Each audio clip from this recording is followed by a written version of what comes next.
దేవుణ్ణి నీవు ప్రేమిస్తున్నావా అన్న వర్తమాన స్రవంతిలో నుండి ఇది 3వ సందేశం. మొట్టమొదటి వర్తమానాన్ని ఈ వర్తమాన స్రవంతిలో నేను ఫిబ్రవరి 11వ తారీఖు మాట్లాడడం జరిగింది. 2వ వర్తమానాన్ని ఫిబ్రవరి 26వ తారీఖు మాట్లాడడం జరిగింది. మరి 3వ వర్తమానం ఈరోజు అంటే ఏప్రిల్ 7వ రోజు మాట్లాడుతున్నాను. కాబట్టి మీలో చాలామంది మర్చిపోయి ఉంటారేమో.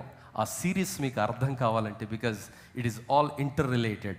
కాబట్టి మళ్ళా ఒక్కసారి జ్ఞాపకాల వీధుల్లోనికి తీసుకుని వెళ్ళి ఆ సత్యాన్ని మీకు జ్ఞాపకం చేసి మరి ముందుకు వెళ్ళడానికి ప్రయత్నం చేస్తాను. ప్రియులారా, మరి మొదటి ప్రసంగంలో అంటే ఫిబ్రవరి 11వ తారీఖు 2024వ సంవత్సరంలో నేను ఇచ్చినటువంటి వర్తమానంలో దేవుణ్ణి నీవు ప్రేమిస్తున్నావా అన్న ప్రశ్నతో కూడిన వర్తమానం ఇవ్వడం జరిగింది. దేవుణ్ణి ఎందుకు ప్రేమించవలనో, దేవుణ్ణి ప్రేమిస్తే ఏం జరుగుతుందో, దేవుణ్ణి ప్రేమించకుంటే జరిగే నష్టాలేమిటో, దేవుణ్ణి ఎలా ప్రేమించాలో, దేవుణ్ణి ఎందుకు మనము మొదటి స్థానంలో ఉంచాలి, నిత్యము దేవుని ఆజ్ఞలలో ఇవ్వబడినటువంటి ఆజ్ఞలలో ప్రథమమైనటువంటి ఆజ్ఞ, ఉన్నతమైనటువంటి ఆజ్ఞ ఏమిటంటే పూర్ణ మనసుతో, పూర్ణ ఆత్మతో, పూర్ణ బలముతో ఆయనను ప్రేమించాలన్నది. మరి ఆ సత్యాన్ని గ్రహిస్తూ దేవుణ్ణి ప్రేమిస్తున్నావా లేదా అన్నది ఆత్మ పరిశీలన చేసుకునే వర్తమానాన్ని మొదటి సందేశంగా మనం విన్నాం. మరి దేవుణ్ణి ప్రేమించేవారు తప్పకుండా క్రియలలో వారి జీవితంలో దేవుణ్ణి ప్రేమిస్తున్నారన్నది సాక్ష్యంగా వారిస్తారు. ప్రియులారా, చాలామంది దేవుని కొరకు నేను అది చేస్తున్నానండి, దేవుని కొరకు నేను ఇది చేస్తున్నానండి, దేవుడు అంటే నాకు అదండి ఇదండి అని చాలా కబుర్లు చెప్తారు. కానీ నిజంగా వారు దేవుని ప్రేమించటం లేదండి. ఎందుకంటే వారి జీవితాన్ని నిశితంగా మీరు పరిశీలన చేస్తే వారి బ్రతుకును, వారి యొక్క మాటలను, వారి యొక్క సాక్ష్యాన్ని ఖచ్చితంగా మీరు గుర్తిస్తే వారి జీవితంలో దేవుణ్ణి వారు ప్రేమించటం లేదు అన్నది ఇట్టే మీకు అర్థమయ్యే సత్యం. మరి దేవుణ్ణి ప్రేమిస్తున్నావా, దేవుణ్ణి ఎందుకు ప్రేమించాలన్నది మొదటి వర్తమానంలో విన్నాము. మరి 2వ వర్తమానంలో నిజంగా దేవుణ్ణి ప్రేమించే వారిలో మరి కొన్ని క్రియలను వారు కలిగి ఉంటారు, లేక కొన్ని లక్షణాలను వారు కలిగి ఉంటారన్నది మనం గమనించినాము. అందులో అత్యున్నతమైనటువంటి లక్షణం ఏంటంటే ఆయన మాటను వారు వింటారు. యోహాను సువార్త 14వ అధ్యాయం 15వ వచనం ఏమంటుందంటే, మీరు నన్ను ప్రేమించిన ఎడల నా మాటలు, నా ఆజ్ఞలను గైకొందురు, నా ఆజ్ఞలను గైకొందురు. ప్రియులారా, దేవుణ్ణి ప్రేమించడం అంటే ఆయన ఆజ్ఞలను గైకుంటున్నాం. నేను దేవుణ్ణి ప్రేమిస్తున్నానండి, ప్రైజ్ ది లార్డ్, ఆమేన్ అని చెప్పుకుంటే ఎదిరితే లాభం లేదమ్మా. ఆయన ఆజ్ఞలను నీవు గైకుంటున్నావా? యోహాను సువార్త 14:21లో మనం గమనిస్తే, నా ఆజ్ఞలను అంగీకరించి వాటిని గైకొను వాడే నన్ను ప్రేమించువాడు నా తండ్రి వలన ప్రేమింపబడును. యేసు ప్రభు చెబుతున్నాడమ్మా ఈ మాట. నువ్వు నన్ను ప్రేమిస్తున్నానంటే నా ఆజ్ఞలను గైకొంటావు. నా ఆజ్ఞలను గైకొను వాడు మాత్రమే నన్ను ప్రేమించేవాడు, ఎవడు పడితే వాడు కాదండి. 23వ వచనంలో ఆయన ఏమంటున్నాడంటే, యేసు ఒకడు నన్ను ప్రేమించిన ఎడల వాడు నా మాట గైకొనును, అప్పుడు నా తండ్రి వానిని ప్రేమించును, మేము వాని యొద్దకు వచ్చి వాని యొద్ద నివాసము చేతుము. నన్ను ప్రేమింపని వాడు నా మాటలు గైకొనడు. సింపుల్ అండి, సింపుల్, వెరీ వెరీ సింపుల్. దేవుణ్ణి ప్రేమిస్తే ఆయన మాట వింటావు, ఆయన ఆజ్ఞలను గైకొంటావు. ఆయన మాట విని ఆయన ఆజ్ఞలను గైకొంటేనే నీవు దేవుణ్ణి ప్రేమిస్తున్నావు. లేకపోతే ఆయన మాట వినవు, ఆయన ఆజ్ఞలను నీవు గైకొనవు. దేవుని బిడ్డ, ఈరోజు మరి 3వ అంశాన్ని అదే ప్రసంగ స్రవంతిలో నుండి నేను మాట్లాడుతున్నాను. మొట్టమొదటి వర్తమానంలో దేవుణ్ణి ప్రేమిస్తున్నావా, ప్రేమించనిచో జరిగే నష్టాలేంటి, వచ్చే కష్టాలేంటి, కోల్పోయేది ఏంటిది అన్నది నేను మాట్లాడాను. ప్రేమిస్తే జరిగే లాభం ఏంటో మొదటి వర్తమానంలో. 2వ వర్తమానంలో దేవుణ్ణి ప్రేమిస్తున్నామని చెప్పే ప్రతి విశ్వాసులో ప్రస్ఫుటంగా కనిపించే కొన్ని లక్షణాలు ఏమిటి అంటే, అందులో ప్రప్రథమమైనటువంటి లక్షణము వారు ఆయన ఆజ్ఞలకు విధేయత చూపిస్తారు. మరి 2వ లక్షణాన్ని మరి ఈ ఉదయకాలము మనం ధ్యానం చేస్తున్నాము. ఆ 2వ లక్షణము ఏమిటి అంటే, వారు ప్రభువు నందు నిలిచి ఉంటారు. దేవుని బిడ్డ, ఈరోజు నేను దేవుణ్ణి ప్రేమిస్తున్నానని నువ్వు చాలా గంభీరంగా మాట్లాడుతుండవచ్చు, కానీ ప్రభువును ప్రేమిస్తే ప్రభువు ఆజ్ఞకు విధేయత చూపించి ఆయన మాటలకు లోబడము మాత్రమే కాదు, కానీ ఆయన యందు మనము నిలిచి ఉండాలి. యోహాను సువార్త 15వ అధ్యాయము 10వ వచనం ఈ విధంగా సెలవిస్తున్నది. నేను నా తండ్రి ఆజ్ఞలు గైకొని ఆయన ప్రేమ యందు నిలిచి ఉన్న ప్రకారము మీరును నా ఆజ్ఞలు గైకొన్న ఎడల నా ప్రేమ యందు నిలిచి ఉందురు. ప్రియులారా, దేవుడు తండ్రి ఆజ్ఞలకు విధేయత చూపించాడు. నీకు నాకు మార్గదర్శకంగా ఉన్నాడు, నీకు నాకు మాదిరిగా ఉన్నాడు. ఆ మాదిరిగా ఉన్నటువంటి దేవుడు, ఆ మాదిరిని అనుకరించమని బోధిస్తున్నటువంటి దేవుడు మనతో చెబుతున్నటువంటి మరొక మాట ఏమిటంటే, మీరు నన్ను ప్రేమించినట్లయితే ప్రేమ యందు మీరు నిలిచి ఉంటారు. ఈరోజు దేవుని వాక్యము మనకు బోధించబడుతుంటే మన హృదయాలను పరిశీలన చేసుకుందాం. మన జీవితంలో ఎందుకండి ఆశీర్వాదం లేదు? మన జీవితంలో ఎందుకు శాంతి లేదు? మన జీవితంలో ఎందుకు ఇంత ఆర్థికమైనటువంటి అస్థిరత? ఎందుకు మన జీవితంలో నిరంతరము సుడిగుండాలు? ఎందుకు మన జీవితంలో ఇంత గొప్ప తుఫానులు చెరజేగుతున్నాయి? ఎందుకు మన జీవితంలో ఎక్కడ చూసినా అస్పష్టత మరి స్పృశిస్తున్నది అన్నది మనం ఆలోచన చేస్తే దేవుణ్ణి మనం ప్రేమించటం లేదు అన్నది మనకు అర్థమవుతుంది. దేవుణ్ణి ప్రేమిస్తున్నామని మనం అనుకుంటున్నాం, కానీ మనం ప్రేమించటం లేదు. దేవుణ్ణి ప్రేమించే వారిలో ఈ లక్షణాలు ఉంటాయి. ఈ లక్షణాలున్న వారి జీవితాలను దేవుడు ఎంత లక్షణంగా ఆశీర్వదిస్తాడో అన్నది కూడా వాక్యంలో నుండి మనం గమనించబోతున్నాం. ప్రియులారా, దేవుణ్ణి ప్రేమించే వారిలో ఉన్న మరో లక్షణం ఏమిటంటే, వారు ఆయన ఆజ్ఞలకు విధేయత చూపించి మాటకు విధేయత చూపించడమే కాకుండా ఆయన యందు వారు నిలిచి ఉంటారు. అంటే మన విశ్వాస జీవితంలో ఆయనందు నిలిచి ఉండడము చాలా చాలా ప్రాముఖ్యము. ప్రియులారా, క్రైస్తవ జీవితం అంటే ఒక సాహస యాత్ర. క్రీస్తులో జీవించడం అంటే కబుర్లు చెప్పటం కాదమ్మా. క్రీస్తులో జీవించటం అంటే ఏదేదో చెప్పుకొని ఏదేదో ఊహించటం కాదు, కానీ కఠోరమైన క్రమశిక్షణతో యేసయ్యను పోలి బ్రతకడం అన్నది నీకు తెలుసా? క్రైస్తవ జీవితం అంటే అడ్డగోలిగా బ్రతికేది కాదు, పూటకో రంగును మార్చేది కాదు, పూటకొక స్థాయిలో బ్రతికేది కాదు, అనుకూలమైనటువంటి బోధలు మాట్లాడేది కాదు, అనుకూలమైనటువంటి ముచ్చట్లు మాట్లాడేది కాదు, ఎలుపును చూసి నలుపని, నలుపును చూసి తెలుపని బ్రతికే జీవితం కాదు. కానీ యేసయ్య ఎలా బ్రతికాడో అలా బ్రతికే జీవితము, యేసయ్య ఎలా మాట్లాడాడో అలా మాట్లాడే జీవితము, యేసయ్య ఎలా నడిచాడో అలా నడిచే జీవితమే క్రైస్తవ జీవితము. ఎవడైతే యేసులో నిలిచి ఉంటాడో, యేసు ప్రేమలో నిలిచి ఉంటాడో, ఆ వ్యక్తి మాత్రమే ఆ జీవితాన్ని, ఆ లక్ష్యాన్ని పునికి పుచ్చుకుంటాడని దేవుని వాక్యం సెలవిస్తుంది. యేసు ప్రభు నిలిచి ఉండే వాని గురించి ఆయన వివరిస్తూ 4వ వచనము 5, 6, 7 వచనాలలో ఈ మాటలు అంటున్నాడు. యోహాను సువార్త 15వ అధ్యాయం 4, 5, 6, 7 వచనాలను గమనిస్తే, నా యందు నిలిచి ఉండుడి, మీ యందు నేనును నిలిచి ఉందును. తీగే ద్రాక్షావళిలో నిలిచి ఉంటేనే గాని తనంతట తాను ఎలాగూ ఫలింపదో, అలాగే నా యందు నిలిచి ఉంటేనే కానీ మీరును ఫలింపరు. ద్రాక్షావళిని నేను, తీగలు మీరు. ఎవడు నా యందు నిలిచి ఉండనో, నేను ఎవని యందు నిలిచి ఉందునో వాడు బహుగా ఫలించును. నాకు వేరుగా ఉండి మీరేమీయూ చేయలేరు. ఎవడైనను నా యందు నిలిచి ఉండని ఎడల వాడు తీగవలే బయట పారవేయబడి ఎండిపోవును. మనుషులు అట్టి వాటిని పోగు చేసి అగ్నిలో పారవేతురు, అవి కాలిపోవును. ప్రియులారా, క్రైస్తవ జీవితం ఎలా ఉండాలి అంటే క్రీస్తులో నిలిచి ఉండే జీవితంగా ఉండాలి. దేవుని బిడ్డ, నేను క్రైస్తవుని, విశ్వాసుని, ఫలానాని పుంగా మన గురించి మనం ఊదుకుంటే లాభం లేదమ్మా. మన జీవితంలో ఫలం కనిపించాలి, అభివృద్ధి కనిపించాలి, ఆశీర్వాదం కనిపించాలి. అలా అది కనిపించాలి అంటే మనము ద్రాక్షావల్లి అయినటువంటి యేసులో నిలిచి ఉండాలి. ఆ నిలిచి ఉన్నటువంటి జీవితాలలో మాత్రమే ఫలము ఉంటుందని యేసు ప్రభువే చెబుతున్నాడు. దేవుణ్ణి ప్రేమించేవారు, ఆయన మాటను వినేవారు ఆయన యందు నిలిచి ఉంటారు. దేవుని బిడ్డ, ఈ మాటలు చాలా జాగ్రత్తగా మనం ధ్యానించాలి. ఎవరైతే దేవుణ్ణి ప్రేమిస్తున్నారో, ఆయన మాటలకు విధేయత చూపిస్తున్నారో వారందరూ కూడా ఆయన యందు నిలిచి ఉంటారు. దేవుని యందు నిలిచి ఉండడం అంటే ఏంటో తెలుసా? మనము పరిశుద్ధాత్మను కలిగి ఉండడము, స్థిరమైన విశ్వాస జీవితాన్ని కలిగి ఉండటం అన్నది చాలా ముఖ్యమైనటువంటి విషయం. ఈ రోజుల్లో పరిశుద్ధాత్మ అంటే చాలా విచిత్రమైనటువంటి అభిప్రాయాన్ని క్రైస్తవులు కలిగి ఉన్నారు. చాలా విచారకరం. పరిశుద్ధాత్మ అంటే ఏదో భాషలు మాట్లాడడం, రంకెలు వేయటం, అల్లరి చేయటం, కేకలు పెట్టడం, పెడబొబ్బులు చేయటం, కింద పడి మరి విచిత్ర విన్యాసాలు చేయటం అంటే పరిశుద్ధాత్మనయ్య పొందుకున్నాడని మనము అనుకుంటున్నటువంటి ప్రమాదకరమైనటువంటి ఆత్మీయ స్థితిలో ఉన్నటువంటి వేళ, ఈరోజు పరిశుద్ధాత్మను నిజంగా కలిగి ఉన్నటువంటి వారు క్రీస్తు యందు నిలిచి ఉంటారు, ఫలాన్ని కలిగి ఉంటారు. క్రీస్తు యొక్క స్వరూప లక్షణాలు వారి జీవితంలో కనిపిస్తాయన్నది నీవు నేను లోకానికి చూపించాలి. ఈరోజు పరిశుద్ధాత్మను పొందుకున్నారంటే విచిత్రమైనటువంటి భాషలు, ప్రపంచంలో మనుగడలేనటువంటి భాషలు మాట్లాడి ఏదేదో వింత వింతగా చేస్తుంటారు. చాలా విచారకరం అమ్మా. ఈరోజు అలాంటి పరిస్థితులు ఆత్మీయ లోకములో ఉన్నటువంటి వేళ నీవు నేను పరిశుద్ధ పరిశుద్ధాత్మను పొందుకొని పరిశుద్ధమైనటువంటి జీవితాన్ని, ఫలభరితమైనటువంటి జీవితాన్ని, క్రీస్తును కలిగినటువంటి జీవితాన్ని మనం జీవించడానికి దేవుడు మనల్ని పిలిచాడు.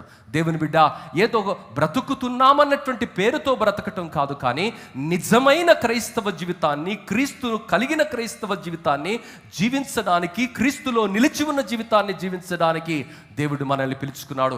145వ కీర్తన 18వ వచనంలో కీర్తనకారుడు ఒక మాట ప్రార్థన గురించి ఆయన మాట్లాడతాడు. మొరపెట్టు వారికందరికి, తనకు మొరపెట్టు వారందరికీ, తనకు నిజముగా మొరపెట్టు వారికందరికి, నిజముగా మొరపెట్టు వారందరికీ యెహోవా సమీపంగా ఉన్నాడు. ఎవరికి సమీపంగా ఉన్నాడమ్మా? నిజంగా మొరపెట్టే వారికి, మొరపెట్టు వారికి, నిజముగా మొరపెట్టే వారికి, నిలబడే వారికి, నిజముగా నిలబడే వారికి దేవుడు సమీపంగా ఉన్నాడు.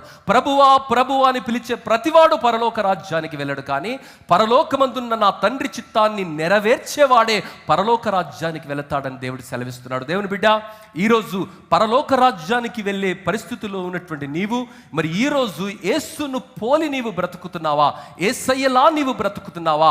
అచ్చం యేసయ్య యొక్క గుణ లక్షణాలు నీ జీవితంలో కనిపిస్తున్నాయా అన్నది చాలా చాలా ప్రాముఖ్యమైన విషయము. అనగా యేసుని ప్రేమించేవారు ఆయన యందులో నిలిచి ఉంటారు. అంటే నిలిచి ఉండే భక్తి. అమ్మా, నిలిచి ఉండే భక్తి నీలో ఉందా? లేక పరిస్థితులను బట్టి వికలమయ్యే భక్తిని నీవు కలిగి ఉన్నావా? పరిస్థితులను బట్టి ఊసరెళ్ళి కూడా సిగ్గుపడే విధంగా రంగులు మార్చే ఆత్మీయ జీవితం నీలో ఉన్నదా? అయితే పరిశీలన చేసుకుందాం. దేవుని బిడ్డ, హోషేయ గ్రంథములో దేవుడు, హోషేయ గ్రంథము మొదటి 4 వచనాలలో ఈ విధంగా దేవుడు వాపోతున్నాడు. మీరు నిలవడానికి నేను ఏర్పరచుకుంటే మీరు ఎలా ఉన్నారయ్యా? కదిలిపోతున్నారు, కదిలించబడుతున్నారు, పరిస్థితులను బట్టి బెంబేలెత్తిపోతున్నారు, పరిస్థితులను బట్టి విచిత్రమైన విన్యాసాలు చేస్తున్నారని మరి దేవుడు తన ప్రవక్త అయినటువంటి హోషేయ ద్వారా ఆయన విలపిస్తున్నాడు. 4:1-4 ఇశ్రాయేలు వారులారా, యెహోవా మాట ఆలకించుడి. సత్యమును కనికరమును దేవుని గూర్చిన జ్ఞానమును దేశమందు లేకపోవట చేచి యెహోవా దేశ నివాసులతో వ్యాజ్యమాడుచున్నాడు. అబద్ధ సాక్ష్యము పలుకుటయు, అబద్ధం మాడుటయు, హత్య చేయుటయు, దొంగలించుటయు, వ్యభిచరించుటయు వాడుకయ్యనమ్మా. జనులు కన్నము వేసెదరు, మానక నరహత్య చేసెదరు. కాబట్టి దేశము ప్రలాపించుచున్నది, దాని పశువులను, ఆకాశ పక్షులను, కాపురస్తులందరూ క్షీణించుచున్నారు. సముద్ర మత్స్యములు కూడా గతించిపోచున్నవి. ఒకడు మరి ఒకరితో వాదించినను ప్రయోజనము లేదు, ఒకని గద్దించినను కార్యము కాకపోవును. నీ జనులు యాజకునితో జగడమాడు వారిని పోలి ఉన్నారు. యాజకునితో జగడమాడే వారిలో అలా ఉన్నారయ్యా.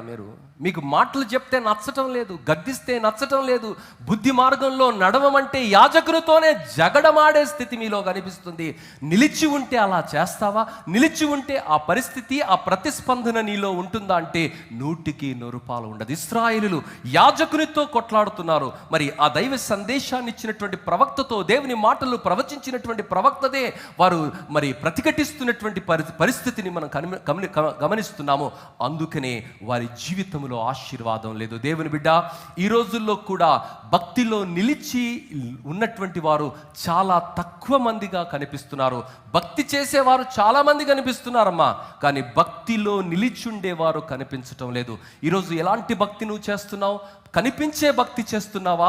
మళ్ళీ నిలిచుండే భక్తి నువ్వు చేస్తున్నావా? అందుకనే యెహోషువ గ్రంథము 23వ అధ్యాయం 11వ వచనంలో రాయబడినటువంటి మాట ఏమిటంటే, యెహోషువ గ్రంథము 23వ అధ్యాయం 11వ వచనము, కాబట్టి మీరు బహుజాగ్రత్త పడి మీ దేవుడని యెహోవాను ప్రేమింపవలెను.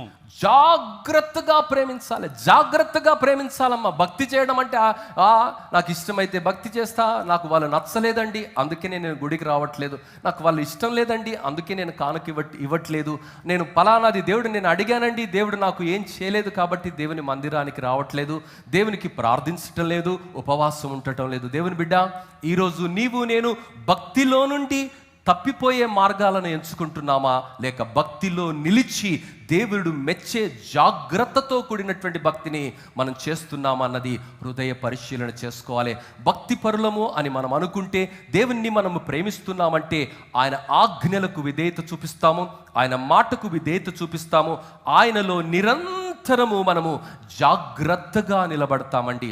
అజాగ్రత్తగా మనం నిలబడము, అజాగ్రత్తగా మనము ప్రవర్తించము, నోటికి వచ్చినట్లుగా మనం మాట్లాడము. కొంతమంది నాలుకలు భూసంచారం చేస్తాయమ్మా. వాళ్ళకి ఇదే పని, 24/7 ఫోన్ తీయాలి, ముచ్చట్లు పెడుతుండాలి. ఫోన్ తీయాలి, అక్క ఈ సంగతి తెలుసా, అన్న ఆ సంగతి తెలుసా, ఈ ముచ్చటి తిన్నా, మొత్తం న్యూస్ హల్చల్ అయిపోతుంది. చాలా చాలా చాలా హాట్ టాపిక్. ప్రియులారా, ఈరోజు నీవు నేను అలా బ్రతకడానికి పిలువబడలే. మనం ఎలా బ్రతకబడడానికి పిలువబడ్డాం? ఫలించే జీవితాన్ని జీవించడానికి, ఫలభరితమైన జీవితాన్ని జీవించడానికి, జాగ్రత్తగా జీవించడానికి మనం పిలువబడ్డాం. జాగ్రత్తగా ఉండాలి. జాగ్రత్తగా లేకపోతే విశ్వాస జీవితంలో మనం విఫలమవుతామమ్మా.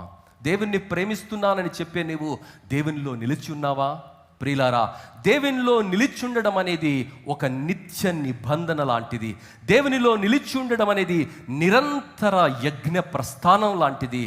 దేవునిలో నిలిచి ఉండడం అనేది అలసిపోకుండా, అలసత్వం లేకుండా, అలక్ష్యం లేకుండా మరి నిరంతరము ఆ ప్రక్రియలో ఒక యజ్ఞంగా నీవు నేను తప్పిస్తూ ముందుకు వెళ్ళాలన్నది దేవుని ఆశయున్నది. దేవుని బిడ్డ, ఈరోజు క్రైస్తవత్వం మనుషులు అంగీకరించడం లేదు. క్రైస్తవులను మనుషులు అనేకంగా నమ్మటం లేదు.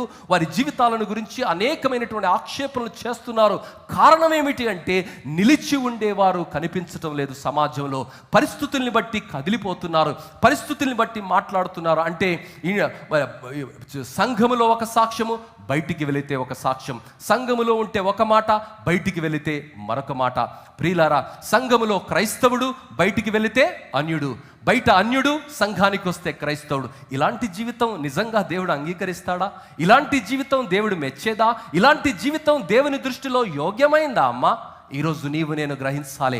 దేవుణ్ణి ప్రేమిస్తున్నానని చెప్పే నీవు ఎంత కష్టమైనా, ఎంత నిష్ఠూరమైనా, ఎంత అపహాస్యమైనా, ఎంత అలసిపోయినా, ఎంత అలక్ష్యానికి నువ్వు గురైనా, ఎంత అవమానానికి నువ్వు గురైనా, యేసు బిడ్డనని ఎలుగెత్తి జనములలో నువ్వు సాక్ష్యం ఇస్తావు. ఆయన సంకల్పము కొరకు, ఆయన లక్షణాలను పునికి పుచ్చుకున్న బిడ్డగా ఆయన కొరకు ఈ లోకంలో నీవు జీవిస్తావు. అది నీ జీవితంలో జరిగితేనే నీవు దేవునిలో నిలిచి ఉన్నావన్నది సుస్పష్టమవుతుంది. దేవుని వాక్యములో యేసు ప్రభు పలికినటువంటి మాట ఏమిటంటే, తీగ ద్రాక్షావల్లిలోనే ఉంటేనే ఫలిస్తుంది, లేనిచో అది ఎండిపోతుంది. 15:5 ద్రాక్షావల్లిని నేను, తీగలు మీరు.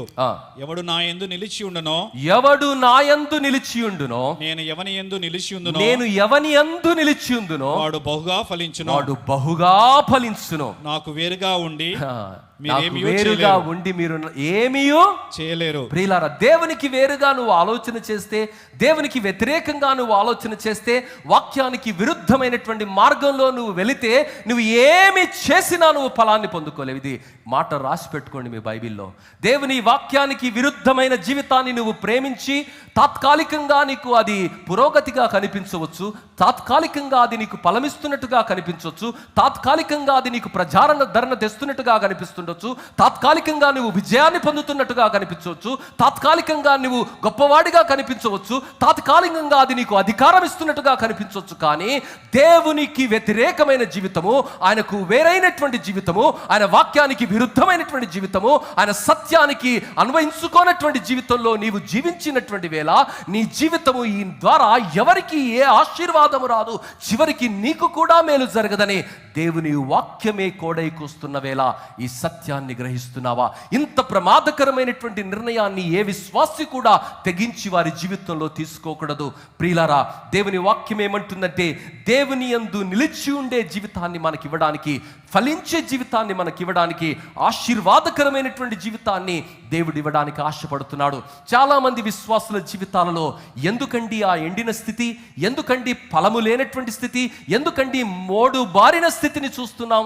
ఏ రోజైనా ఆలోచన చేస్తున్నామా? దేవుడు జీవ జల నదుల ఊట అయి ఉన్నాడు కదా, ఆయన సజీవుడుగా ఉన్నాడు కదా, నిస్సారమైనటువంటి జీవితాన్ని సారముతో నింపగలిగినటువంటి వాడు కదా, గొడ్రాలను ఇల్లాలుగా మార్చేవాడు కదా, మరి పిల్లలు లేని దానిని సంతుగలిగినటువంటి తల్లిగా మార్చేవాడు కదా, ఆయనకు అసాధ్యమైనది ఏదీ లేదు కదా. మరి ఆయనలో నీవు నిలిచి ఉంటే నీ నిస్సారమైన జీవితాన్ని, నిస్సత్తువైనటువంటి జీవితాన్ని, ఫలహీనమైనటువంటి జీవితాన్ని, ఎండిపోయినటువంటి జీవితాన్ని, ఫలరహితమైనటువంటి జీవితాన్ని ఆశీర్వాదంగా మారుస్తానని దేవుడు వాగ్దానం చేస్తుంటే ఎందుకని అది నీ జీవితంలో జరగటం లేదంటే 100% దేవుని వాక్యము ఘోషిస్తున్నటువంటి సత్యం ఏమిటంటే ఆయనలో మనము నిలిచిలేము.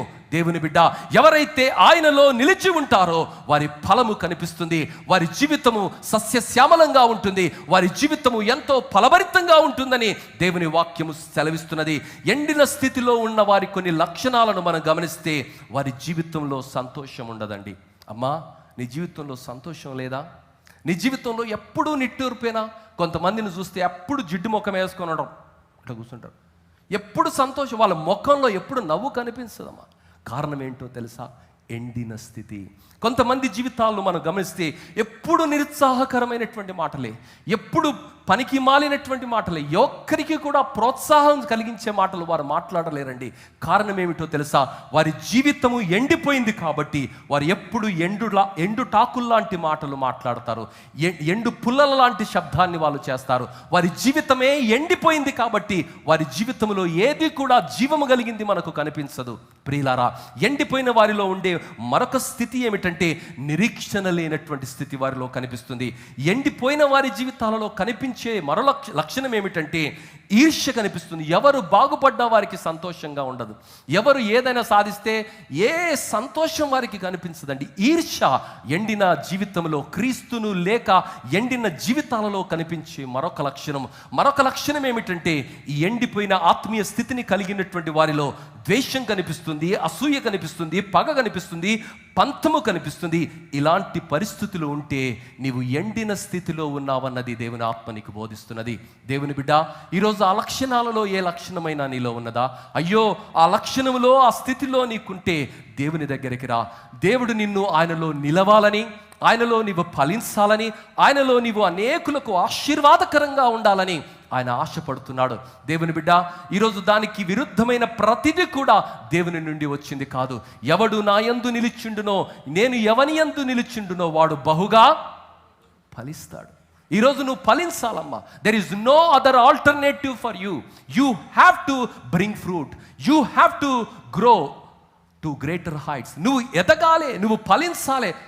క్రైస్తవులంటే మనకు ఒక తప్పుడు అభిప్రాయం ఉన్నది. ప్రపంచవ్యాప్తంగా మనం గమనిస్తే ప్రపంచంలో ఉన్న శక్తివంతమైనటువంటి సమాజం ఏందో తెలుసా? క్రైస్తవ సమాజం. ప్రపంచంలో ఈ ఆవిష్కరణలన్నీ తీసుకొని వచ్చింది ఎవరో తెలుసా? క్రీస్తును అంగీకరించినటువంటి బిడ్డలు. ఈ లోకంలో మానవులకు ఇన్ని మేలుకరమైనటువంటి ఆవిష్కరణలు, మరి సాంకేతికంగానో మరి అనేకమైనటువంటి రంగాలలో పురోగతిని తీసుకొని వచ్చినటువంటి వారు, బైబిల్ నమ్మినటువంటి వారు, బైబిల్ ప్రకారము బ్రతికినటువంటి వారు, దేవుని ఆజ్ఞలకు విధేయత చూపినటువంటి వారు, ఆయన మాటకు విధేయత చూపినటువంటి వారు, క్రీస్తు అనే ద్రాక్షావళిలో నిలిచి ఫలించిన వారే ప్రపంచానికి ఎన్నో మేలులను తీసుకొని రాగలిగారు. దేవుని బిడ్డ, ఈరోజు నిలిచి ఉన్నటువంటి నీవు నీ చుట్టూ ఉన్న వారికి మేలుకరంగా ఉన్నావా? ఆశీర్వాదకరంగా ఉన్నావా? లేక నిత్యము నిన్ను బట్టి మనుషులు బాధపడే స్థితి ఉందా? నిన్ను బట్టి దుఃఖించే స్థితి ఉందా? నీ జీవితాన్ని బట్టి, మోడుబారిన ఆ స్థితిని బట్టి ఆ పరిసర ప్రాంతమంతా కూడా వల్లకాడుగా మార్చబడుతుందా? శ్మశాన నిశ్శబ్దం రాజ్యమేలుతుందా నీ పరిస్థితిని బట్టి? లేక నీ రాకను బట్టి, నీ జీవితాన్ని బట్టి, క్రీస్తులో నీవు నిలిచి ఉన్న జీవన విధానాన్ని బట్టి అనేకుల జీవితాలు సస్యశ్యామలమవుతున్నాయా? ప్రియులారా, మరి ఈరోజు మన జీవితంలో అనేక సందర్భాలలో మరి నిర్వీర్యమైనటువంటి పరిస్థితి, మోడుపారిన పరిస్థితి, జీవ జలధారలు కలిగినటువంటి యేసును ఎరిగి ఉన్నామని చెప్పి ఆ జీవ జలధారలో నా రక్షకుడని నోటితో ప్రకటించిన తర్వాత, విశ్వాసులమని చెప్పుకున్న తర్వాత, ఎందుకని మన జీవితాలలో భౌతికమైన ఆశీర్వాదము, ఆర్థికమైనటువంటి ఆశీర్వాదము, సమాజంలో ఆశీర్వాదము, కుటుంబంలో ఆశీర్వాదము లేని స్థితికి కారణం ఏమిటి అంటే మనము నిజంగా దేవుణ్ణి ప్రేమించటం లేదు, ఆయన ఆజ్ఞలకు విధేయత చూపించటం లేదు. ఆయనలో నిలిచి లేని స్థితి ఎండిన స్థితికి కారణమని యేసు ప్రభువే సెలవిస్తున్నాడు. దేవుని బిడ్డ, యేసు ప్రభు మరొక మాట ఏం మాట్లాడుతున్నాడు? యోహాను సువార్త 15వ అధ్యాయం 7వ వచనంలో, అంటే నా యందు మీరును మీ యందు నా మాటలను నిలిచి ఉండిన ఎడల మీకేది ఇష్టమో అడుగుడి. మీకు ఏది ఇష్టమో అడుగుడి, అది మీకు అనుగ్రహింపబడును. ఇక్కడ ఏమన్నా కండిషన్స్ ఉన్నాయా? ప్రియులారా, ఏది ఇష్టమో అది అడుగుడి.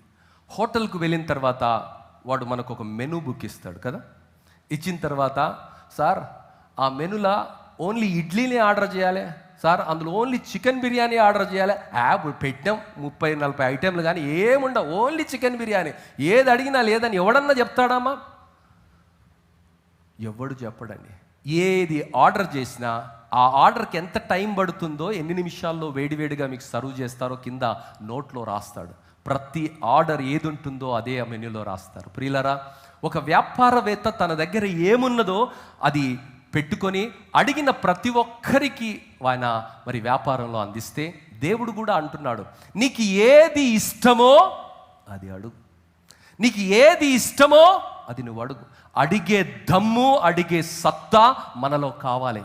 మనకు అడగడానికి చేతనవ్వట్లేదు, దేవుడు చూపిస్తున్నవి చూడడానికి కళ్ళు లేవు, దేవుడు నడిపిస్తున్న మార్గంలో నడవగలిగినటువంటి మరి వివేచన కానీ, ధైర్యం కానీ, సత్తా కానీ, విశ్వాసం కానీ లేని కారణాన్ని బట్టి వెనకడుగు వేస్తున్నాం. కాబట్టి లోతు వలె మన జీవితం మార్చబడుతుంది. కానీ మరి అబ్రహాము దేవుడు చూపిస్తున్నటువంటి మార్గంలో ఏ విధంగా విశ్వాసంతో నడిచి దేవుడు చెప్పిన ప్రతి వాగ్దానాన్ని ఆయన జీవితంలో స్వతంత్రించుకున్నాడో, ఆ మారని దేవుడు, మాట తప్పని దేవుడు ఈరోజు మన జీవితంలో అది జరిగించాలి అంటే దేవుని మాటను బట్టి నిలిచి ఆయనలో అడుగులు వేయటం అనేది మనం నేర్చుకోవాలి. దేవుని బిడ్డ, ఎవరైతే దేవుని సన్నిధిలోనికి వెళ్ళి దేవుడు తన వాక్యంలో మరి వాగ్దానం చేశాడు, ఏది ఇష్టమో అది మీకు అడగమన్నాడు. అమ్మా, ఈరోజు అడుగుతున్నావా? అమ్మని అడుగుతున్నావా? లేదా నాన్నని అడుగుతున్నావా? అమ్మ నాన్న కూడా చేయలేకపోవచ్చు, కానీ నీకు నాన్న ఉన్నాడు. ప్రియులారా, మరి ఈరోజు నీ పరలోకపు తండ్రిని నీవు అడుగుతున్నావా? అయ్యా, నీ మార్గంలో నేను బ్రతుకుతున్నానయ్యా, నీ ఆజ్ఞల్లో నేను బ్రతుకుతున్నానయ్యా, నీ కొరకు ఎన్ని నిందలైనా, ఎన్ని అవమానాలైనా, ఎంత కష్టమైనా నీ సత్యమందు నేను నిలిచున్నానయ్యా, నీకే నేను అంటుకట్టుబడున్నానయ్యా, శోధనలో పాపములో నిన్ను మహిమపరుస్తున్నానయ్యా, నీ కొరకే నేను బ్రతుకుతున్నానయ్యా, నీ కొరకే అవమానాలు పడుతున్నానయ్యా, నా ప్రార్థన ఆలకించి నన్ను ఆశీర్వదించమని, నన్ను దీవించమని యథార్థంగా నీవు నిలబడి ఆయన మాటకు విధేయత చూపి ఆయన ఆజ్ఞలలో నడిస్తే నీ మాటలను వింటానని, నీకు ఆయననే సహాయం చేస్తానని ఆయన వాగ్దానం చేస్తున్నాడు. దేవుని బిడ్డ, ఎంత మంచి విషయం కదా. ఈ లోకంలో చాలా మందికి చాలా అవసరాలు ఉంటాయి. ప్రతి కుటుంబంలో అవసరం ఉంది, ప్రతి వ్యక్తికి అవసరం ఉన్నది. కానీ అవసరాలు తీర్చడానికి ప్రభుత్వాల దగ్గరకో, వ్యక్తుల దగ్గరకో, వ్యవస్థలో ఉన్నటువంటి బంధువుల దగ్గరకో మనం వెళుతున్నాం. కానీ దేవుడు ఇక్కడ ఇస్తున్నటువంటి ఆదరణతో కూడినటువంటి మాట, మరి దేవుడే మనకు ఆశ్రయంగాను దుర్గంగా ఉన్నటువంటి దేవుడు పలుకుతున్నటువంటి ఒక ఉన్నతమైనటువంటి మాట ఏమిటంటే, నేనే వారి అవసరతలు తీరుస్తారమ్మా, నేనే వారి అవసరతలు తీరుస్తాను. ప్రియులారా, కొన్ని సందర్భాలలో మనం కొన్ని స్థలాలకు వెళ్ళినప్పుడు అక్కడ ఉన్నటువంటి పెద్ద మనుషులు, అంటే వర్కర్స్ కూడా చాలామంది ఉంటారు. మరి వాళ్ళకు చాలామంది చాలా పనులు చేస్తుంటారు. కానీ ఆ పెద్ద మనుషులు వాళ్ళకి ఇష్టమైనటువంటి వ్యక్తులు వస్తే చెప్పే మాట ఏంటంటే, అది నేనే చేస్తా, అది నాకు వదులు, ఆ పని నేనే చేస్తాను, ఎందుకంటే ఈ వ్యక్తి నాకు ఇష్టమైన వ్యక్తి. ప్రియులారా, మరి దేవునికి నీవు ఇష్టంగా ఉంటే దేవుడే నీ పక్షంగా నిలబడి నీ అవసరాలను తీరుస్తాడని, నీకు అద్భుతాలను జరిగిస్తాడని, నీ జీవితాన్ని అనేకులకు ఒక ఆశ్చర్యంగా పరిచయం చేస్తాడని వాక్యం సెలవిస్తుంది. దేవుని బిడ్డ, మరి దేవుడే నీ పక్షంగా కార్యాలు చేయాలి, దేవుడే నీ పక్షంగా అద్భుతాలను జరిగించాలంటే నీవు దేవుణ్ణి ప్రేమించాలి, దేవుని మాట వినాలి, దేవుని యందు నిలిచి ఉండాలి. దేవుని ప్రేమించేవారు ప్రార్థన యందు నిలిచి ఉంటారు. ప్రియులారా, యేసు ప్రభు ప్రార్థన చేశాడమ్మా, నిరంతరం యేసు ప్రభు ప్రార్థన చేశాడు. ప్రతి నిత్యము యేసు ప్రభు ప్రార్థన చేశాడు. ఈరోజు ప్రార్థనకు మన జీవితంలో ప్రాధాన్యత ఉందా? దేవుని బిడ్డ, ప్రార్థనకు మన జీవితంలో ప్రాధాన్యత ఉందా? బైబిల్ పఠనానికి ప్రార్థన ఉందా? ఈరోజు ఎన్ని గంటలకు లేచావు? ప్రార్థన చేసావా? బైబిల్ చదివావా? ఈ ప్రశ్నకు జవాబు చెప్పవలసిన అవసరం లేదు నాకు. నీ అంతరాత్మకు నువ్వు చెప్పుకో. ఈరోజు గొందిలో నీకు ప్రాణం ఇచ్చాడమ్మా దేవుడు. ఈరోజు నడిచి రాగలిగినటువంటి స్థితిని దేవుడు మనకిచ్చాడు. నిన్నటి దినాన మన ప్రియుల్లో ఒకరు ప్రభు సన్నిధికి వెళ్ళిపోయారు. It is not the age to live this world, but it was God's will. God called him into his presence and we cannot question that.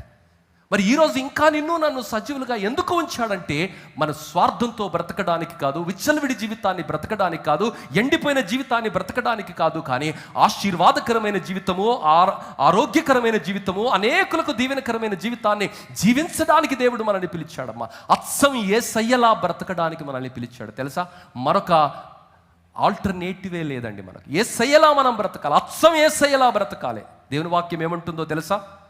1 యోహాను పత్రిక 2వ అధ్యాయం 6వ వచనం ఈ విధంగా సెలవిస్తున్నది, దేవుడంటే నీకేం అర్థమవుతుంది?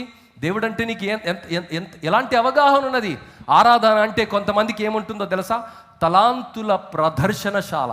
ఆరాధన అంటే తలాంతుల ప్రదర్శనశాల. ఇది ఎవరిని ఆరాధిస్తున్నావు, ఎందుకు ఆరాధిస్తున్నావు, ఏం అర్థం కాలేదు. బైబిల్లో ఆరాధనని ఎందుకు పెట్టారు, ఎవరిని ఆరాధించాలి?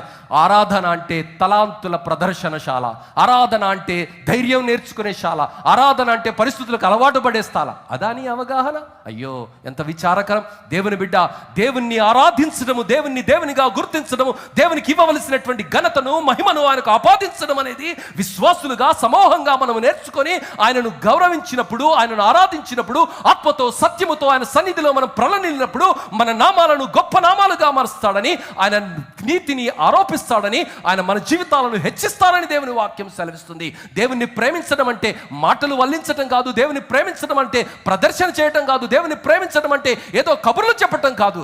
ఎలా ఉండాలో తెలుసా? మొదటి యోహాను పత్రిక 2వ అధ్యాయం 6వ వచనం ఏమని సెలవిస్తుందంటే, ఆయన వాక్యము ఎవడు గైకొనునో వానిలో దేవుని ప్రేమ నిజముగా పరిపూర్ణమాయను. ఆయన యందు నిలిచి ఉన్నవాడనని చెప్పుకొనువాడు ఆయన ఎలాగు నడుచుకొనెనో. చాలా జాగ్రత్తగా గమనించాలి ఈ మాట. ఆయన ఎలాగు నడుచుకొనెనో అలాగే తానును నడుచుకొన బద్ధుడై ఉన్నాడు. There is no other second alternative given to you, my friend, as a believer. ఒక విశ్వాసిగా నీ ఇష్టంగా నువ్వు బ్రతకడానికి, నీ ఇష్టానుసారంగా నువ్వు బ్రతకడానికి, నీకు అనుకూలంగా నువ్వు మాట్లాడడానికి లేదండి వీలు. యేసయ్య ఎలా బ్రతికాడో అలా నువ్వు బ్రతకాడ. బద్ధుడవై ఉన్నావు. నీకు నీ నిబద్ధత ఏందో తెలుసా? యేసయ్యలా నువ్వు బ్రతకాలి, యేసయ్యలా నువ్వు నడవాలి, యేసయ్యలా నువ్వు ప్రార్థన చేయాలి. ప్రార్థనకు టైం ఉందా? కొంతమందిని ప్రార్థన చేయమంటే, నాయనా యేసురాజా, ఇంకా ఆదికాండం నుంచి ప్రకటన వరకు ప్రార్థన చేస్తారు పబ్లిక్లో. ఓ చిన్న ఉదాహరణ, అన్నం తినేటప్పుడు చిన్నపిల్లలకు అమ్మా నాన్న ప్రార్థన నేర్పిస్తారు. ఏమని నేర్పిస్తారు? ప్రభువా, ఈ ఆహారం ఇచ్చినందుకు వందనాలు, ఇది లేని పేద బిడ్డలకు దయచేయండి, ఈ బలాన్ని నీ సేవలో వాడుకోవడానికి కృప చూపించండి, చేసిన హస్తాలను దీవించండి, సర్వసమృద్ధిని ఈ కుటుంబంలో ఉంచండి. ఆమె 4 మాటలు అయిపోయింది ప్రార్థన.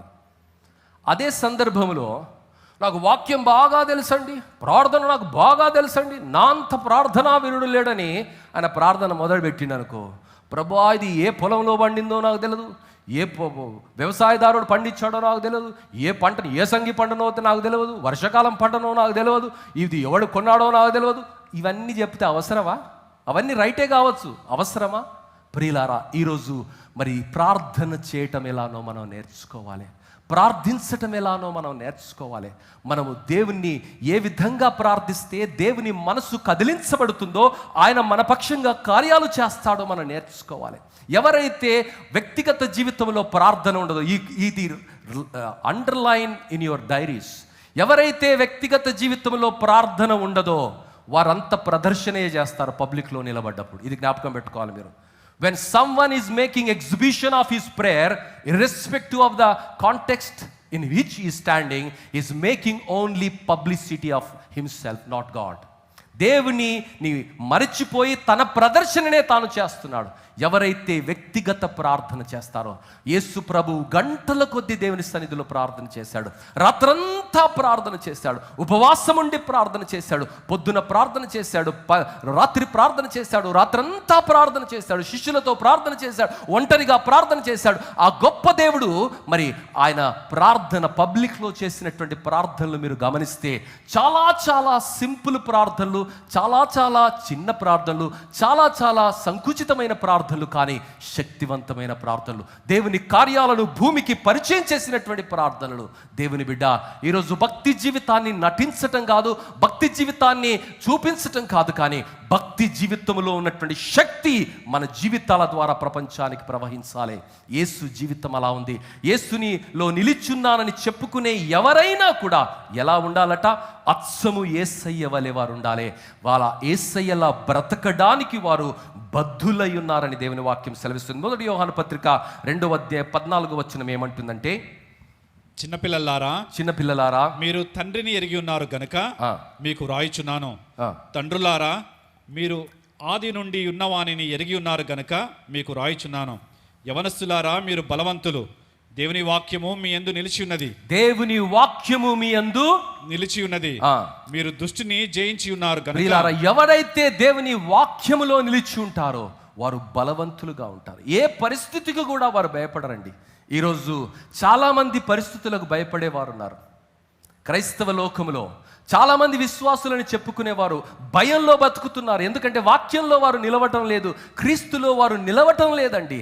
దేవుని వాక్యము సెలవిస్తున్నది, ఎవరైతే దేవుని వాక్యములో నిలుస్తారో వారు బలవంతులుగా ఉంటారు. సమూయేలు ప్రవక్త 12వ అధ్యాయము 3వ వచనంలో సమూయేలు ప్రవక్త తన సాక్ష్యాన్ని ఎంత ఖచ్చితంగా మాట్లాడుతున్నాడని ఎందుకో తెలుసా?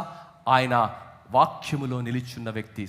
మొదటి సమూయేలు గ్రంథము 12వ అధ్యాయం 3వ వచనంలో, ఇదిగో నేనున్నాను, ఇదిగో నేనున్నాను, నేనెవని ఎద్దైనను తీసుకొంటినా, నేను ఎవని ఎద్దైనను తీసుకొంటినా, ఎవని గార్ధమునైనను పట్టుకొంటినా, ఎవరినైనను అన్యాయంగా చేసి తినా, ఎవరినైనను అన్యాయముగా చేసి తినా, ఎవరినైనా బాధ పెట్టి తినా, ఎవరినైనా బాధ పెట్టి తినా, న్యాయము నాకు అగుపడకుండా ఎవని యొద్దనైనా లంచం పుచ్చుకొంటినా, ఆ న్యాయము అగపడకుండా ఎవని యొద్దనైనను లంచము పుచ్చుకొంటినా, అలాగు చేసిన ఎడల యెహోవా సన్నిధిని ఆయన అభిషేకము చేయించిన వాని ఎదుటను వాడు నా మీద సాక్ష్యము పలకవలెను. ఎంత గొప్ప ధైర్యమమ్మా!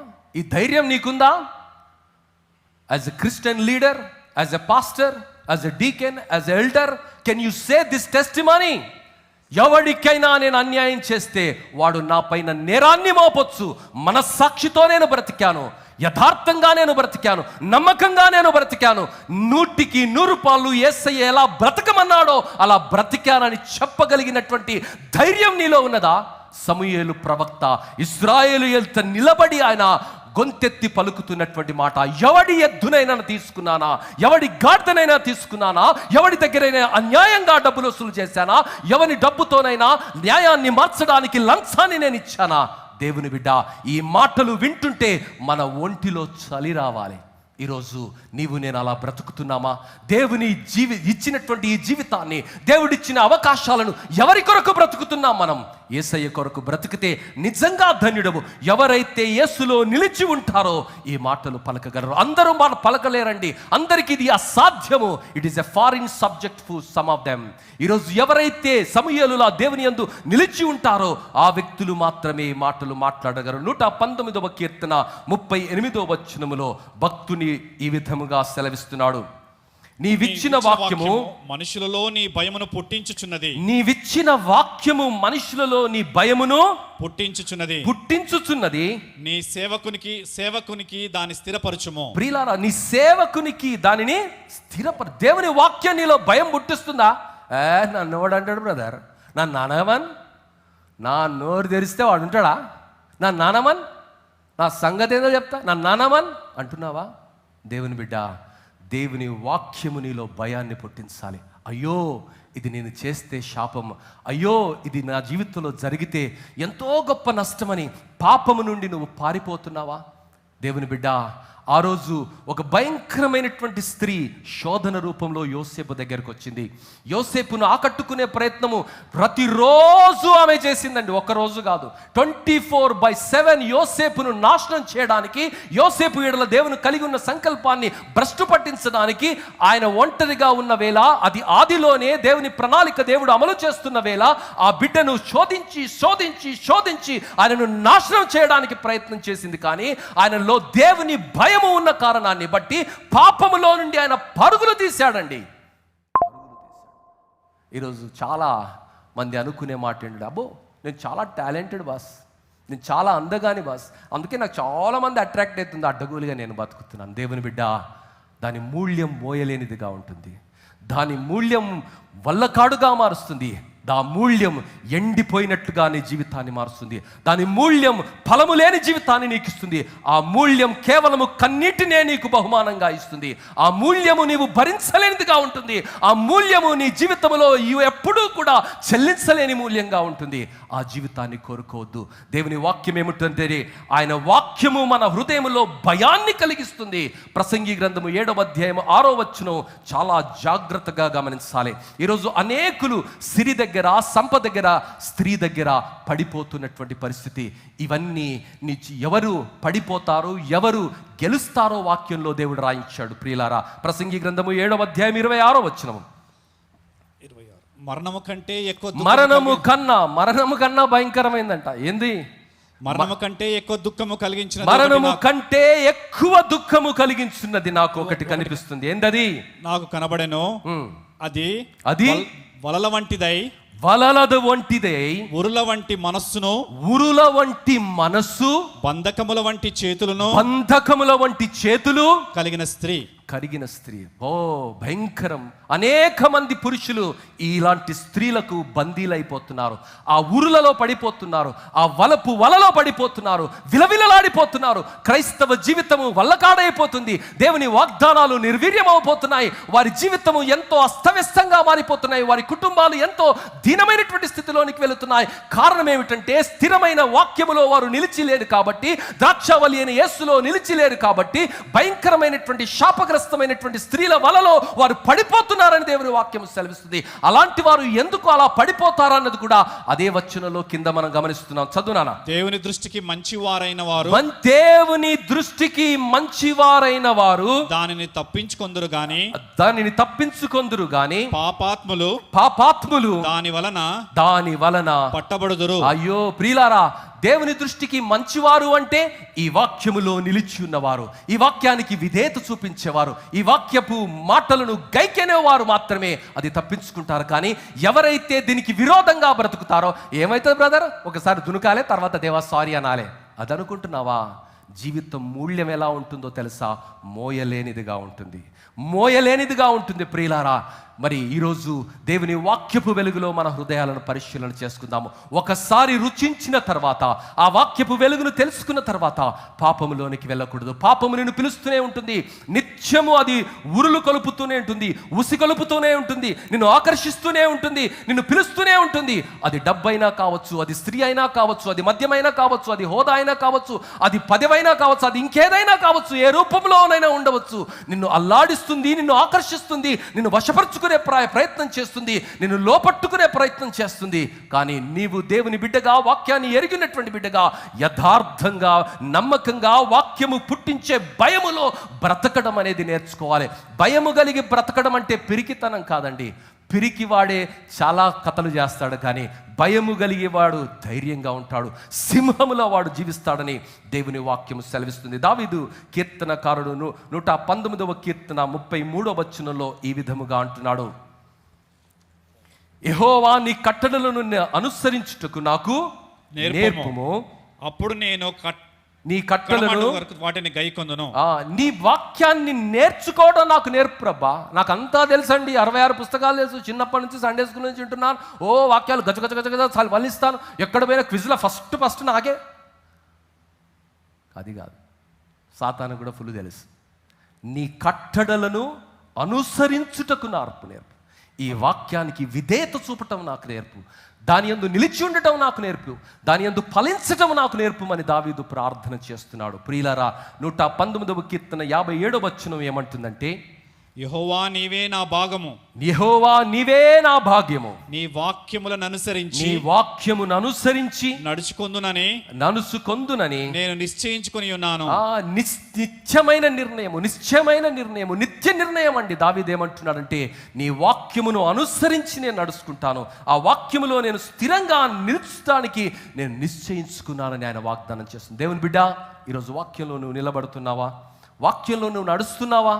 ఈరోజు హృదయ పరిశీలన చేసుకుందాం. ఏలియా భక్తుడు మొదటి రాజుల గ్రంథము 17వ అధ్యాయము 1వ వచనంలో ఆయన దేవుని యందు నిలిచున్నటువంటి వాడు, దేవుని వాక్యము కట్టడలను అనుసరిస్తున్నవాడు, మరి క్రీస్తు అనే బండపైన తన జీవితాన్ని కట్టుకున్నటువంటి వాడు. కాబట్టి ఆహాబు అనే ఒక భయంకరమైనటువంటి ఇశ్రాయేలు రాజు ఎదుట ఆయన నిలబడి ఆ రాజును చూస్తూ ఆయన పలుకుతున్నటువంటి మాట, ఒక్కడున్నాడు, అతని రాజ్యములో ఉన్నాడు, రాజు ఎదుట ఉన్నాడు, ఆయన చుట్టూ సైన్యం ఉన్నది, కానీ ఎవరికి ఏమీ బెంకకుండా జంకకుండా ఏలియా పలుకుతున్నటువంటి మాట ఏమిటంటే, అంతటా గిలాదు కాపురస్తుల సంబంధియును తిష్బీయుడునైన ఏలియా ఆహాబు నొద్దకు వచ్చి, ఎవని సన్నిధిని నేను నిలబడుచున్నాను.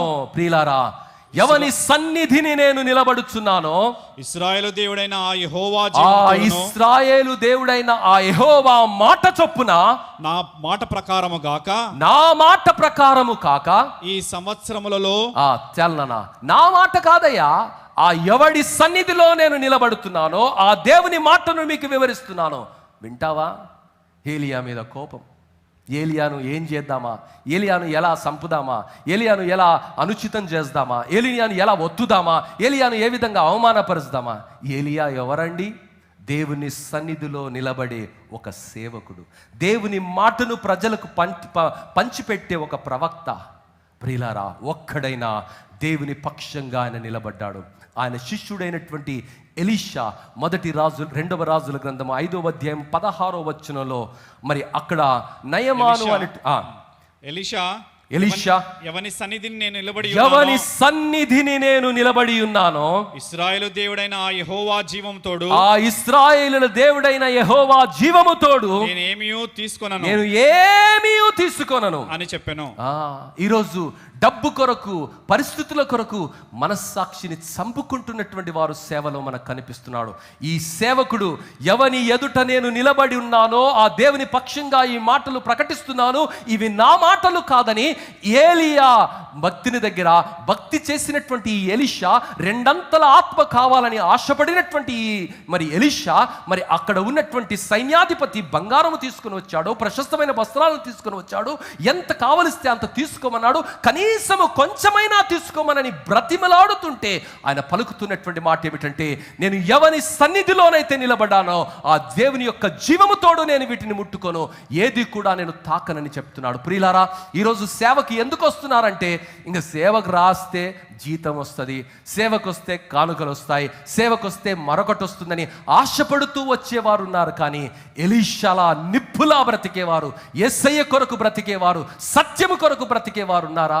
అలాంటి వ్యక్తులు ఏ పరిస్థితులకు కూడా లొంగరు, ఏ ప్రలోభానికి కూడా లొంగరు. ఎన్ని ఆంక్షలు పెట్టినా నిప్పులా నిజంగా నీ క్రీస్తులో కొరకు నీతిగా బ్రతుకుతారన్నది దేవుని వాక్యం సెలవిస్తున్నది. ప్రియులారా, అలాంటి బిడ్డల గురించి వాక్యము 125వ కీర్తన 1వ వచనం ఏమని సెలవిస్తుందో తెలుసా? 125వ కీర్తన 1వ వచనం,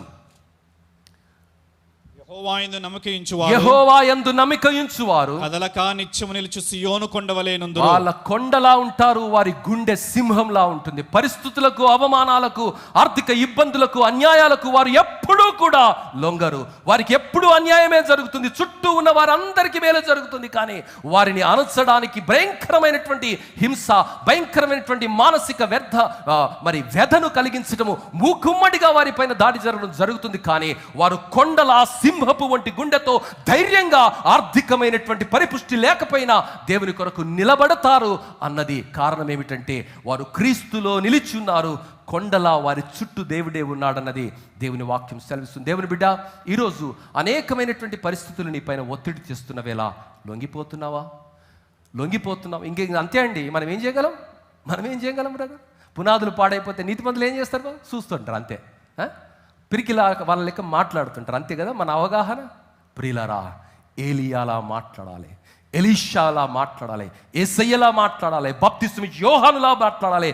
చరిత్రలో కాలము చెరపలేని జ్ఞాపకాలుగా నిలబడాలంటే నీతి కొరకు నోరు తెరవాలి.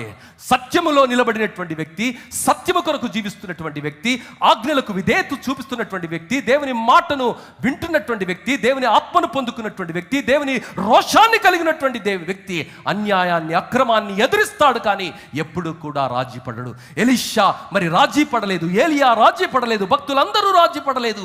అక్కడ ఉన్నటువంటి వ్యవస్థతో ఒంటరి అయిన పోరాటాన్ని చేశారు, ఆ పోరాటంలో నిలబడ్డారు. ఈరోజు దొంగలు ఊర్లు పంచుకుంటున్నారన్నది ఒక తెలుగులో సామెత. ఈరోజు అనేకమైనటువంటి పరిచర్యలలో, సంఘాలలో మనం గమనిస్తే ఒక గుంపుగా ఏర్పడి వారందరూ కలిసి చేస్తున్నటువంటి వికృత లీలలను నిత్యము మనము చూస్తూనే ఉన్నాం. కానీ ఏం చేస్తాం బ్రదర్? మనం దేవుడు చూసుకుంటాడు. ఏం చేస్తాం బ్రదర్? మన వల్ల ఏమవుతుంది బ్రదర్? మనం ఏమైనా చేయగలమా బ్రదర్? పునాదులు పాడైపోతే మనం ఏం చేస్తాం బ్రదర్?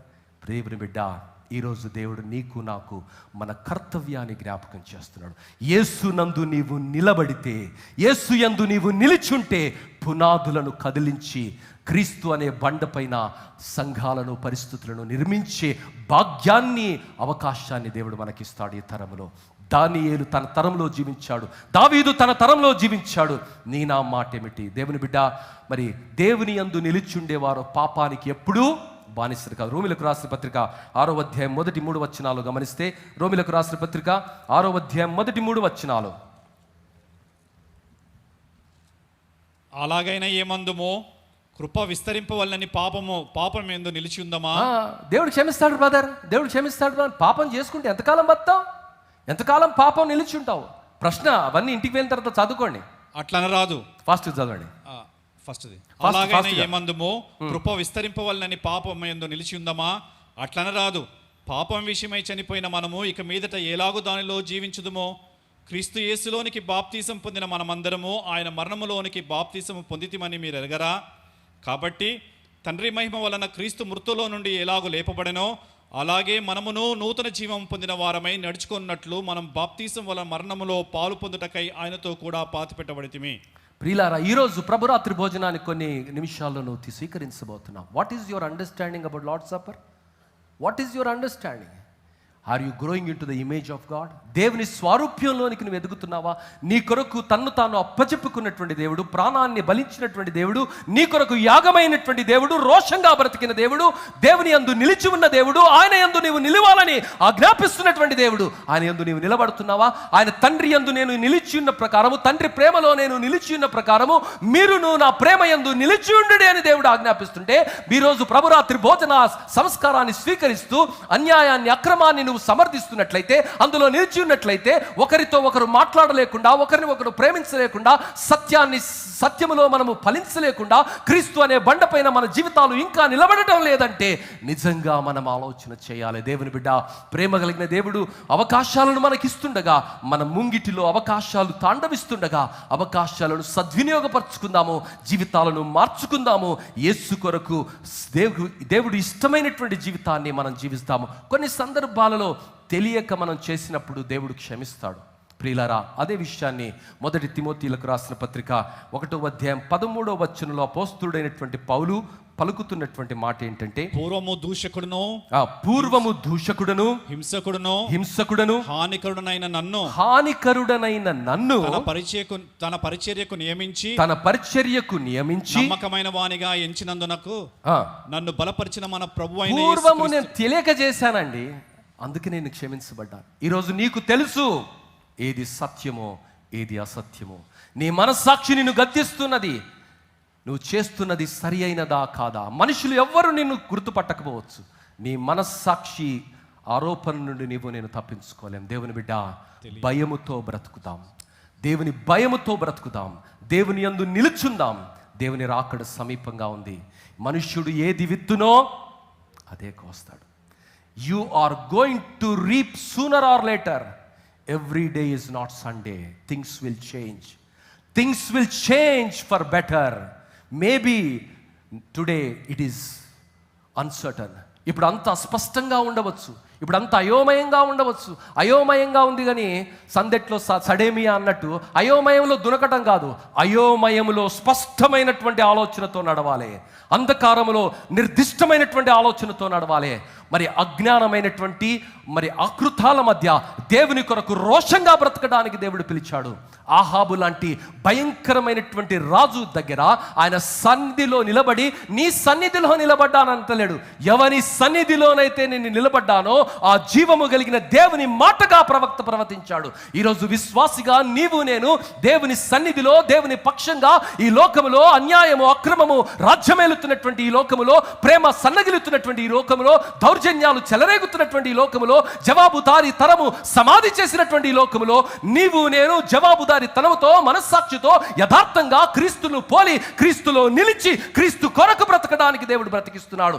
ఏదో టైం పాస్ కొరకాలమ్మా, దేవుని బిడ్డ, ఈరోజు దేవుని వాక్యము ప్రకటన గ్రంథము 2వ అధ్యాయం 5వ వచనంలో ఈ విధంగా ఘోషిస్తున్నది. ఏమని?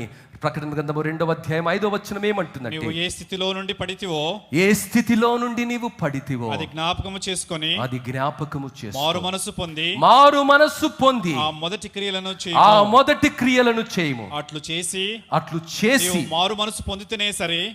మారు మనసు పొందానని, బాప్తిజం పొందానని మా తాతలు కూడా మెంబర్స్ అండి, మేము కూడా మెంబర్స్ అని చెప్పకు. మారు మనసు పొందినోడితోనే దేవుడు మాట్లాడుతున్నాడు. ఆ మొదటి క్రియలు చేయడానికి పడిపోయిన స్థితిని మార్చుకొని ఆ మొదటి క్రియలు చేసి మారు మనసు పొందుమని దేవుడు హెచ్చరిస్తున్నాడు. లేని ఎడల నేను నీ యొద్దకు వచ్చి నీ దీపస్తంభమును దాని చోట నుండి తీసివేతును. అబ్బా, నీ స్థితిని దేవుడు కనుమరుగు చేస్తారు. కొంచెంకాలము తర్వాత జాగ్రత్తగా వెతికిన వారిని కనుగొనలేవు. కొంచెంకాలం తర్వాత వాళ్ళని, అరే ఇక్కడ ఉండేది కదా భయ్, ఈడు ఉండరు కదా, ఎక్కడున్నారు? జాగ్రత్తగా వెతికినా కనిపించింది. ఎందుకు తెలుసా? ఆ దీపస్తంభాన్ని దేవుడి పక్కకు జరిపేస్తాడు. దేవుని బిడ్డ, దేవునితో ఆటలాడకు. ఒకడు అంటాడు, దేవుని సొమ్ము భయ్ మనం తినాలే, మన నాయనది కదా, మన నాయన సొమ్ము మనం తినాలే. వాక్యం సగమే తెలుసు. జీవము కలిగిన యెహోవా చేతిలో పడుటము బహు భయంకరం. దేవుని బిడ్డ, వణికిపోవాలి ఈ మాటలు వింటున్నప్పుడు. దేవుని వాక్యము జీవము కలిగిన దేవుని చేతిలో పడటము భయంకరం. ఎవడు నన్ను అడుగుతాడు? ఎవడు నన్ను ప్రశ్నిస్తాడు? ఎవడికి మా నాన్నది నేను తింటే ఎవడికండి ఆయాసం అని అంటున్నావా? అజ్ఞానంగా. దేవుని బిడ్డ, ఆ దేవుడే, ఆ నాన్ననే ఈ మాటలు వినిపిస్తున్నాడు. దీపస్తంభాన్ని నేను తొలగిస్తాను, నీ జీవితాన్ని నిర్వీర్యం చేస్తాను. నువ్వు మారు మనసు పొందితేనే తప్ప నీ జీవితం మరోలా ఉంటుంది. ఆ పరిస్థితి ఎవరికి వద్దు. దేవుడు ప్రేమతో ఆయన యందు నిలిచి ఉండాలని హెచ్చరిస్తున్నాడు. రోమిలకు రాసిన పత్రిక 11వ అధ్యాయం 22వ వచనంలో మరి అపోస్తులుడైనటువంటి పౌలు పలుకుతున్నటువంటి మాట. రోమిలకు రాసిన పత్రిక 11వ అధ్యాయం 22వ వచనంలో, కాబట్టి దేవుని అనుగ్రహమును కాఠిన్యమును అనగా పడిపోయిన వారి మీద కాఠిన్యమును నీవు అనుగ్రహ పాత్రుడవై నిలిచి ఉన్న ఎడల నీ మీద ఉన్న దేవుని అనుగ్రహమును చూడుము. ఇశ్రాయేలీయులు మారలేదండి, కఠినం పరుచుకున్నారు వారు ఎందుకు ఈ రోజు కూడా ఇంత భయంకరమైన స్థితిలో ఉన్నారంటే, still they are in that situation. Even now today ఇంకా కఠినమైన హృదయాల్లోనే ఉన్నారు 2000 సంవత్సరాల తర్వాత కూడా. ఈరోజు నువ్వు అనుగ్రహాన్ని పొందావు, నేను అనుగ్రహాన్ని పొందాము. ఏది సత్యమో, ఏది అసత్యమో, ఏది జరిగిందో, ఏది జరగబోతుందో, యేసు రాకడకు ముందు పరిస్థితులు ఎలా ఉంటాయి, సంఘాలు ఎలా ఉంటాయి, విశ్వాసులని పిలువబడుతున్న వారి జీవితాలు ఎలా ఉంటాయో దేవుడు వినిపిస్తూ ఆయన వాక్యంలో నిలిచి ఆయన కొరకు ఫలించాలని ఆశపడుతుంటే నేను అలా జీవిస్తున్నామా అన్నది ప్రశ్న. ఒకవేళ అలా జీవించకపోతే ఇంకా భయంకరమైన స్థితులు దేవుడు మనకు తన ఆత్మ ద్వారా చూపిస్తున్నట్లయితే మన మనస్సులను మార్చుకోవడానికి మనం అనుగ్రహాన్ని పొందినటువంటి వారమని, ఆయన కృపాను మనం పొందుకున్న వారమని, ఆయన సన్నిధిలో మనస్సాక్షులను కడుగుకొని ఆ మొదటి ప్రేమను పొందుకొని మనం జీవించాలని దేవుడు మనకు జ్ఞాపకం చేస్తున్నాడు. దేవుని బిడ్డ, 1 యోహాను పత్రిక 5వ అధ్యాయం 4వ వచనము ఈ విధంగా సెలవిస్తుంది. ఆ 1 యోహాను పత్రిక 5వ అధ్యాయం 4వ వచనం, దేవుని మూలముగా పుట్టిన వారందరూ లోకమును జయించుదురు. లోకమును జయించిన విజయము మన విశ్వాసమే. ప్రియులారా, మరి ఈరోజు దేవునిలో నీవు నిలిచి ఉంటే లోకాన్ని గెలుస్తావు, శోధనలు గెలుస్తావు, పాపాన్ని గెలుస్తావు, శరీర ఇచ్చలను గెలుస్తావు, నిగ్రహంతో బ్రతుకుతావు. ఆగ్రహంతో కాదు, అసూయతో కాదు, మరి ఓర్వలేనితనంతో కాదు, పగతో కాదు, పంతముతో కాదు, అబద్ధంలో కాదు, సత్యంలో బ్రతుకుతావు. నిన్ను నీవు గెలుస్తావు. ఎవరినో గెలవటం కాదు, నిన్ను నీవు గెలవటం, నీ బలహీనతలు నీవు గెలవటం, నీలో ఉన్నటువంటి లోకాన్ని గెలవటం, నీలో ఉన్నటువంటి శరీరాశలను గెలవటం, నీలో ఉన్నటువంటి అసహనాన్ని గెలవటం, నీలో ఉన్నటువంటి మరి పాత వ్యక్తిని గెలవటం అనేది మనం నేర్చుకుంటాం. అది జరుగుతుందా? క్రీస్తులో నీవుంటే you lose your identity, but you'll gain the identity of Christ in your life. ఎవడు నా యందు నిలిచుంటాడో, తీగ ద్రాక్షావల్లిలో అంటుగడ్డబడ్డప్పుడు ద్రాక్షావల్లిలో ఉన్నటువంటి లక్షణమంతా తీగ ద్వారా వస్తుంది. ఆ తీగ ఫలించే ప్రతి ఫలములో తీయని లక్షణం కనిపిస్తుంది తిన్న ప్రతి ఒక్కరికి. ఈరోజు నీ జీవితంలో అది కనిపిస్తుందా? నేను క్రైస్తవుని బ్రదర్, XYZ జనరేషన్ నుంచి నేను క్రైస్తవుని అయితే గొప్ప ఏంటి? ఫలంలో ఆ యేసయ్య కనిపిస్తున్నాడా? యేసయ్య లక్షణం కనిపిస్తుందా? దేవుని బిడ్డ, దేవుడు అన్నీ గమనిస్తున్నాడు. Every day is not Sunday. Sooner or later God will take care of his own. God will take care of his own. Let us not deceive ourselves. Let us not live in illusion or imaginary. Let us live in reality and truth. సత్యంలో నిలబడదాం, సత్యం కొరకు నిలబడదాం, ధైర్యంగా నిలబడదాం. ఎవని సన్నిధిలో నేను నిలబడ్డానో అని ఏలియా పలుకుతున్నాడు. ఎవని సన్నిధిలో నేను నిలబడ్డానో ఎలీషా పలుకుతున్నాడు. ఎవని సన్నిధిలో నేను నిలబడ్డానో. దేవుని బిడ్డ, ఈరోజు గమనిస్తున్నావా? కొంతమందికి అన్నీ పోసుకొని అన్నీ నములుకుంటూ దేవుని సన్నిధికి వచ్చి ఏమవుతుంది, మమ్మల్ని వాడు ప్రశ్నిస్తాడు, మమ్మల్ని అడిగేటోడు ఉన్నాడా? దేవుని బిడ్డ, అన్ని దేవుడు గమనిస్తున్నాడు. ఎవడు నిన్ను అడగొద్దు. అడిగే రోజు ఉన్నది, అడిగే స్థలం ఉన్నది. Right here you will be questioned one day by God. Remember that. Let us all want, let us examine our heart. మన హృదయాలను పరిశీలన చేసుకుందాం, తల్లు ఉంచుదాం, ప్రార్థన చేద్దాం. ఇష్టానుసారంగా జీవితం సాగుతుందా? విచ్చలవిడిగా జీవితం సాగుతుందా? అక్రమంగా జీవితం సాగుతుందా? అన్యాయంగా జీవితం సాగుతుందా? అడ్డగోలిగా జీవితం సాగుతుందా? అయ్యో, మోడుబారిన జీవితంగా ఉన్నదా? నిర్మానుష్య జీవితంగా ఉన్నదా? నిర్జీవమైన జీవితంగా ఉన్నదా? బలహీనమైన జీవితంగా ఉన్నదా? ఈరోజు హృదయాన్ని పరిశీలన చేసుకుందాం. ఎందుకు ఆ ఎండిన స్థితి? ఎందుకు ఆ వాడిపోయిన స్థితి? క్రీస్తులో నీవు నిలబడటం లేదు. ఎన్ని ప్రార్థనలు జరిగినా, ఎక్కడికి వెళ్ళినా, ఎవరు ప్రార్థించినా నీకు అద్భుతం జరగదమ్మా. అయ్యా, అద్భుతం జరగాలి అంటే మనస్సు మారాలి. ఎక్కడనైతే పడిపోయావో అక్కడనే సరి చేసుకోవాలి. ఎక్కడనైతే పోగొట్టుకున్నావో అక్కడనే నువ్వు వెతుక్కోవాలి. ఇంకొక దగ్గరికి వెతికితే నీకు దొరకదు. అవును, ఎక్కడనైతే పడిపోయావో అక్కడే వెతుక్కో. క్షమాపణ అడుగు, దేవుని దగ్గరికి రా, దేవుడు క్షమిస్తాడు. పాపము నుండి దూరంగా పారిపో, పరిశుద్ధంగా బ్రతుకు. మనం పరిశుద్ధంగా బ్రతకడానికి, నీతిగా బ్రతకడానికి, ప్రార్థించడానికి, సువార్తను ప్రకటించడానికి, మరి చావైనను రేవైనను ఆయన కొరకే బ్రతకడానికి దేవుడు మనల్ని ఏర్పరచుకున్నాడు. అవకాశవాదంతో రాజకీయం చేయడానికి కాదు, అవకాశవాదంతో కొన్ని రోజులు తులతూగడానికి కాదు, అవకాశవాదంతో కొంతమంది కొరకు బ్రతకటం కాదు, కానీ యేసు కొరకు, యేసు వలె బ్రతకడానికి నీవు నేను నిబద్ధలుగా బ్రతకాలి. నీవు నేను అంకిత భావంతో బ్రతకాలి. నీవు నేను పరిపూర్ణులుగా బ్రతకాలి. ప్రభురాత్రి భోజన సంస్కారాన్ని కొన్ని నిమిషాల్లో తీసుకోబోతున్నావు. నీ ఆత్మకు నీవే ఉత్తరవాది. నీ ఆత్మకు నీవే ఉత్తరవాదివి. ఈ మాటలు దేవుని సన్నిధిలో మన ఎదుట సాక్ష్యంగా నిలబడబోతున్నాయి. ఈరోజు నీ మనస్సాక్షి ఎలా ఉన్నది? మలుచుకుందాం, హృదయ పరిశీలన చేసుకుందాం. ఆషామాషి జీవితము, అలవోక జీవితాన్ని విడిచిపెడదాం. ఫలించే జీవితాన్ని, ఫలభరితమైన జీవితాన్ని క్రీస్తు కొరకు జీవిస్తాం. ఆ కృప దేవుడు దయచేయునుగాక. పరలోకమందున్న మా మంచి తండ్రి, మీకు వందనాలు స్వామి. దేవుణ్ణి ప్రేమిస్తున్నానని చెప్పుకునే వారిలో ఉండే రెండవ లక్షణాన్ని, దేవుణ్ణి ప్రేమిస్తున్నావా అన్న వర్తమాన స్రవంతిలో మూడవ వర్తమానంగా విన్నాము స్వామి. మా హృదయాలను పరిశీలన చేసుకోవడానికి సహాయాన్ని దయచేయండి. మా జీవితంలో ఎండిన స్థితికి కారణము, మా జీవితంలో సంతోషము లేని స్థితికి కారణము, మా జీవితంలో మరి అభివృద్ధి లేని జీవితానికి కారణము, మా జీవితంలో నిరంతరము అయోమయం ఉండడానికి కారణము మేము క్రీస్తులో లేమని, క్రీస్తు నుండి వేరయ్యామని, అందుకే ఎండిన స్థితి అని మాకు అర్థమైంది ప్రభా. మరి తిరిగి క్రీస్తులో అంటుకట్టబడడానికి, ఆ సారాన్ని మా జీవితంలో గ్రోలుకోవడానికి, ఆ ఫలాన్ని మేము ఫలించడానికి నీ కృప, నీ సహాయము, నీ నడిపింపును మాకు దయచేయండి.